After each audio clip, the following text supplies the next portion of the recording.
میرے محترم بزرگوں اور بھائیوں، ہمیں جو ایمان کی دولت اور نعمت ملی ہے یہ حضور صلی اللہ علیہ وسلم کے وسیلے سے ملی ہے۔ تو حضور صلی اللہ علیہ وسلم کے ہمارے اوپر چند حقوق ہیں۔ ان حقوق میں سے ایک حق ہے عظمت رسول۔ پہلا حق کیا ہے؟ عظمت رسول، کہ میرے اور آپ کے دل میں رسول اللہ صلی اللہ علیہ وسلم کی عظمت اور بڑائی ہونی چاہیے۔ اور دوسرا ہے محبت رسول، کہ ہم سب سے زیادہ اللہ کے بعد کس سے محبت کریں؟ رسول اللہ صلی اللہ علیہ وسلم سے۔ تو اللہ پاک نے یہاں پر یہی خطاب فرمایا، حضور صلی اللہ علیہ وسلم کو فرمایا قل یا محمد، اے محمد صلی اللہ علیہ وسلم آپ لوگوں کو کہہ دیں، بتا دیں۔ کیا بتا دیں؟ ان کنتم تحبون اللہ، اگر تم اللہ کی محبت کے دعوے دار ہو تو تمہارے محبت کے دعوے کی پرکھ کب ہوگی؟ فاتبعونی، تم اتباع رسول کرو، رسول اللہ صلی اللہ علیہ وسلم کے طریقے اور سنت کو اپناؤ، پھر تمہارا محبت رسول کا دعویٰ سچا ہوگا۔ جس طرح یہود کیا کہتے تھے؟ نحن ابناء اللہ و احباؤہ، ہم اللہ کے بیٹے بھی ہیں، اللہ کے محبوب بھی ہیں۔ یہ کس کا دعویٰ تھا؟ یہود و نصارہ کا دعویٰ تھا۔ تو ان کو بھی اللہ نے یہی جواب دیا کہ تم اگر اللہ کے محبت کے دعوے دار ہو تو اس دعوے کی پرکھ کیسے ہوگی؟ اتباع رسول سے۔ اللہ تعالیٰ کے جو آخری رسول ہیں محمد صلی اللہ علیہ وسلم، ان کے طریقے کی اتباع کرو گے، پھر تمہارا دعویٰ محبت سچا ہے۔ تو اس اتباع رسول میں تمہیں ملے گا کیا؟ یحببکم اللہ، اللہ تمہیں اپنا محبوب بنا لیں گے۔ تم کس کی نظر میں محبوب بن جاؤ گے؟ سبحان اللہ۔ دوسرا کیا فائدہ ملے گا؟ وَيَغْفِرْ لَكُمْ ذُنُوبَكُمْ، اللہ تمہارے سارے گناہ بھی بخش دیں گے۔ محبت رسول، عظمت رسول، اتباع رسول کی وجہ سے اللہ تمہارے گناہوں کو بھی بخش دیں گے۔ واللہ غفور رحیم، اللہ بخشنے والا مہربان ہے۔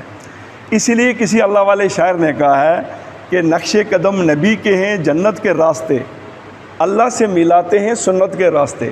میرے محترم بزرگوں اور بھائیوں، آج اگر ہم سارے مسلمان ہیں، اگر ہم اپنی زندگی کا جائزہ لیں تو ہمارے دلوں میں عظمت رسول کم ہے، غیروں کی عظمت زیادہ ہے۔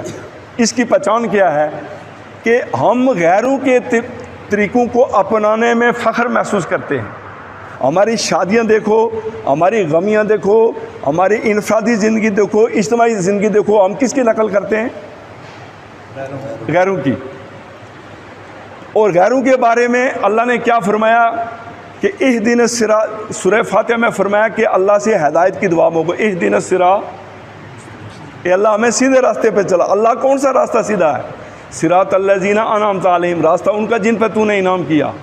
اب انعام یافتہ کون ہے؟ 4 طبقے، نبیین، صدیقین، شہداء، صالحین۔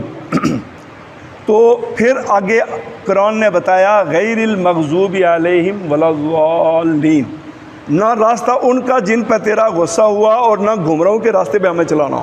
مغضوب علیہم کون ہے؟ یہود۔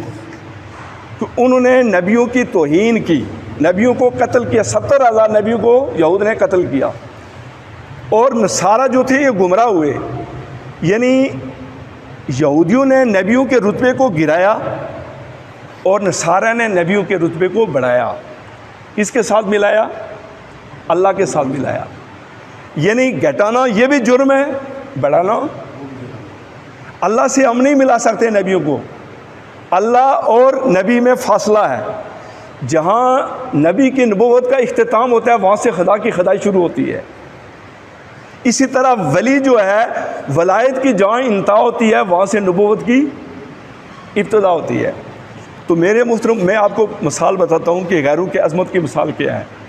ایک بزرگ نے واقعہ لکھا ہے کہ ایک بنگی جو ہے اس کے گھر میں کوئی صاحب کے جمیندار ان کو جو کہتے ہیں، تو وہ گھر میں کھانا کھا رہا تھا، ایک مٹکا اس نے اپنے نیچے رکھا ہوا تھا کرسی کے طور پر، ایک مٹکا اس نے ٹیبل کے طور پر رکھا ہوا، چونکہ غریب آدمی تھا، کرسی بھی نہیں تھی، ٹیبل بھی، اس وقت انگریزوں کی حکومت تھی، تو اس کو کسی نے کہا جمیندار صاحب یہ روٹی کیسے کھا رہے ہو؟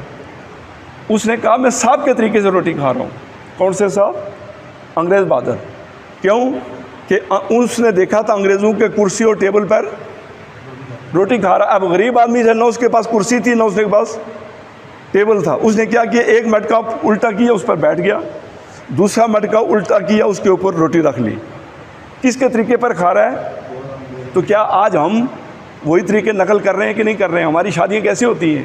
کیا سنت کے مطابق ہوتی ہیں؟ بیٹھ کے کھانے کے بجائے اسٹینڈنگ کھانا، یہ کون سا کھانا ہے؟ ڈنگرو والا کھانا۔